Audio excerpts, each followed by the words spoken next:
Hello, beautiful people. Welcome to a little video edition of Beyond the Mat podcast. Vidcast, I guess. So this is a little update because I found a section on YouTube where there's comments, apparently, and I seem to forget about these comments, and every, 6 months to a year, I discover this little comment section, and then, man, everybody is asking me to do an update on the Transcendental Meditation video that I had made last year. And so this is my video to reply to everybody who's been wanting this. So the truth is that I went down to the Transcendental Meditation Center here in Victoria, BC, and I met with the people there, and they were just so nice, and it was so amazing. And I mean, they really explained everything to me. So I ended up just paying the price and taking the course. And I'm just joking. I didn't do that at all. I did go meet with those people, and I sat through the whole thing. And literally, this lady put on a video and played a 20-minute YouTube video that I had already seen with Bob Roth explaining kind of a little bit about TM and what it's all about. So I guess the best thing that I could do right now is explain, which is part of a book I wrote, and it's called How to Calm the Fuck Down. This is just a black and white version that I had printed out for myself to make little corrections and shit like that. So I'm just going to read the section of my book that is all about TM, Transcendental, or Mantra Meditation. So, health benefits of Transcendental Meditation. There is an abundance of studies around the health benefits of Transcendental Meditation. In a nutshell, TM has been found to reduce metabolic syndrome, manage the effects of trauma, extended longevity, lower blood pressure in at-risk teens, reduced atherosclerosis, ooh, that's a fun word, reduced thickening of coronary arteries, reduced myocardial ischemia, another fun word, manage and prevent anxiety, and help manage cholesterol. Whenever you hear about scientific studies on meditation with all these brain scanner machines, these studies have all been funded by the TM organization. I'm going to take a quick second here to explain a study that was done by TM orgs. The TM organizations hired scientists, so they paid these people to find the statistics, where an experiment was carried out 100 times, where 2,000 meditators came together in one city for a week to meditate. What happened was the crime and violence rates dropped through the floor. The study also investigated a phenomena where there is a big mixed martial arts fight or a boxing match in a city. Violent crimes increased by 80% in some areas during the week leading up to that fight. What the scientists also learned was that by placing two pianos across from each other in the same room and pressing on the C note on one piano, the same C note string on the other piano vibrates. So there's a piano over here, I hit the C note, ding! I don't know if that's a C note, ding! And then the other piano across the room, only the C note string will also vibrate. And that is what is happening within us as humans. So when one group of people are all riled up and angry, it promotes the same vibrations in others around them. And so when you have a peaceful people meditating, it begins to affect the others around them. EEG machine is used to show brain activity under certain psychological states, such as alertness or drowsiness, and a positron emission PET scans show brain processes by using the sugar glucose in the brain to illustrate where neurons are firing. Okay, what? Yeah, they hook people up to these things to have their brain scanned during meditation and after meditation. Then they hooked it up with people who never meditate, and each time the results come back that the people who do meditate have a higher functioning brain. So, what in the fuck is TM? I honestly feel like TM is the meditation technique for the regular everyday Joe. The sad part is that none of the regular folks can afford to take the classes. You see, that is the shit you hear all the celebrities talking about. Russell Brand, Ellen, Hugh Jackman, Jerry Seinfeld, Jim Carrey, and a slew of others who have gotten interested in it. Or maybe they were hired celebrity endorsements. Who really knows? What we do know is where it all began. There was a man from India a long time ago named Maharishi Mahesh Yogi. This motherfucker went to California where he started teaching this TM shit for a hefty fee. His story was that his teacher back in India told him to go to the West to do this. Later research showed that Maharishi never had any instruction to go teach this to the Western world, and that the higher ups than him in India claim that his entire technique is bullshit. They say it's sort of like what they teach, but not really, that it's been twisted in a way to keep people coming back for more and paying another fee for an upgraded lesson. The damnedest thing about this story is that his technique actually works, for a short while anyway, until you need that upgrade. So Maharishi started getting all this money piling up. He lawyered up and became a corporation, a businessman. He started having lots of sex with his students and buying fancy cars and mansions. But nobody seemed to care because his technique worked, and this is a capitalist country. That's what it's all about, right? Buying shit, having lots of sex, buying cars, America. Enough about this guy, though, because after he got run out of town for eventually being found out to be a fraud, another man named David Lynch, who is a director and an actor in Hollywood, took up the reins over the TM movement and started what you see now at www.tm.org. The organization charges upwards of $1,000 to learn the technique today, but we can't really get mad at them for making $1 or $2 off of this shit because they put so much money back into the scientific studies that it helps all the other styles of meditation become more modern, mainstream, and accessible to the public. Okay, so again, what the fuck is TM?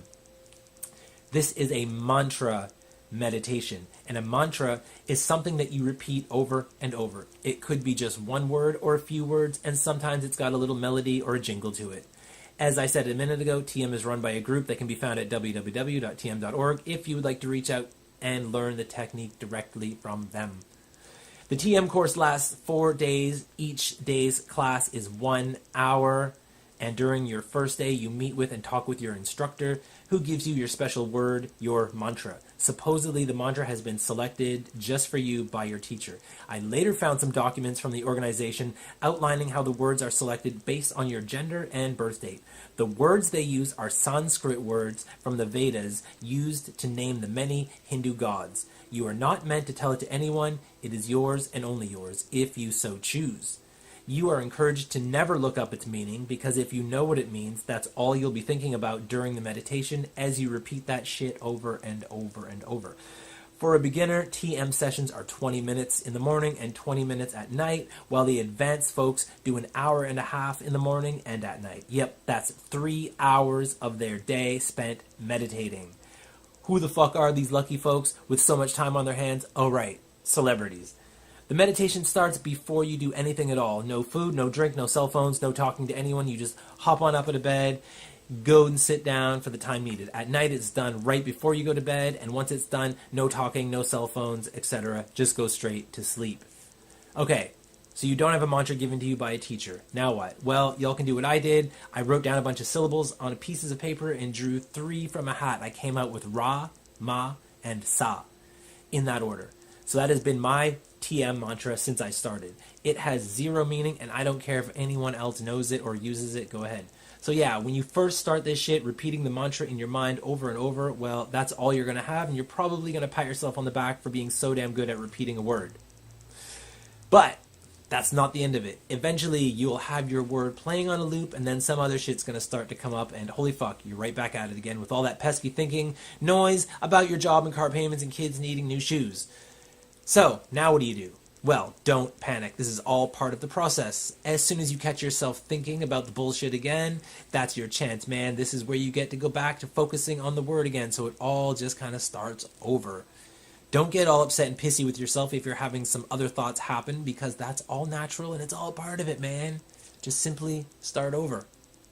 Now, here's some weird shit. The mantra doesn't have to be perfect. It can and will take shape and other forms. Like my word, for example, started out very specifically as Ramasa, Ramasa. Later, it got shorter and faster to Ramasa, Ramasa, Ramasa. Sometimes I roll my R's, Ramasa, Ramasa, Ramasa. And even still, it would switch over to sound more like Ramasa, Ramasa. So just kind of let it go where it needs to go. This is one of those things that is hard to describe with words and is understood after you have experienced it for yourself, but eventually the mantra and the thoughts both fade away as you transcend into the fully blissful state of relaxation, pure meditation. But what is that? How do you describe that state so that you know when you're there? Well, you can't really. You can only tell when you are not there. And you are not there when you are reciting the mantra, or when the overload of thoughts is happening. When neither of those are happening, you're not able to perceive the lack of it as time just sort of skips by. But it is those moments that are key. You need to make these unknown moments happen more often every day. As this happens... Is that a spelling mistake? As this happens, the mind gets trained to live that way. Walk that path instead of the alternative from before where your train wreck of a mind would go off the tracks at every little thing. Not everyone is a thought freak, and some folks are more visually minded. So if you're one of those visual people, you might not even have the word repeating. You might see it written out in type, some kind of font. So the word is taken on a physical form in your mind. It's like an item, and that item is sitting with you in your meditation space, right there in the room with you. For me, my meditation game was strong, son. I only started doing the mantra meditation technique just as a test to see if it really worked, and all my favorite celebrities and comedians were doing it, so that sort of had an impact on me wanting to figure it out. At first, I had some resistance because it wasn't as strict as my regular meditation routine. Eventually, this TM shit became more than I could have dreamed of. And now I do this every morning, sometimes at night, anywhere from 20 minutes to a full hour. I am one of those crazy people. I made a meditation journal and I documented what happened during each session for the 30 days. I did this so I could look back and have some statistics to reference when explaining this to other people. A little personal note from my own experience was that about halfway through the experiment, my mantra started to take another form. So I was saying the word over and over to myself in my mind, and eventually I began to just picture the word as I had drawn it out on paper one day in a sort of graffiti style, just raw masa. The graffiti image sat with me as I meditated for a few days, and then it was as if the corners of the paper started to fold over from the top left corner to the bottom right corner, and the top right corner folded over to meet the bottom left corner in the middle. Imagine, if you will, that the back side of the paper had all been black. So now that the front is folded over, I can't even see the graffiti anymore. What was left was just a sort of skewed rectangle, black in color. This sharp little item began to zip around, all around me. Just the one at first, then two appeared, then three, then four, until there were hundreds, and then thousands of them darting all around me, creating a sphere, a bubble around my body. And hey, just keep in mind, I am only seeing this inside my mind with my eyes closed as I sat there. Rather than reading the mantra with alphabet letters, words, speaking sounds, it had embodied a physical shape. Each little piece darting around was as if I was saying the word. They were representative of each time it needed to be said. So that was just one example of how your mantra can shift and change. This changed mantra happened for several sessions where I would start out with the word, watch it fold in on itself until it became something smaller and more symbol-like. If I had to draw it out, it would be a geometric rhombus shape. The mantra returned to being just a graffiti image in later sessions, and so far it has not shifted away again. I just want to cycle back to something I said earlier about how eventually you feel like you need an upgrade. And this is sort of where the shadiness to this comes into play. It's not that you really need an upgrade.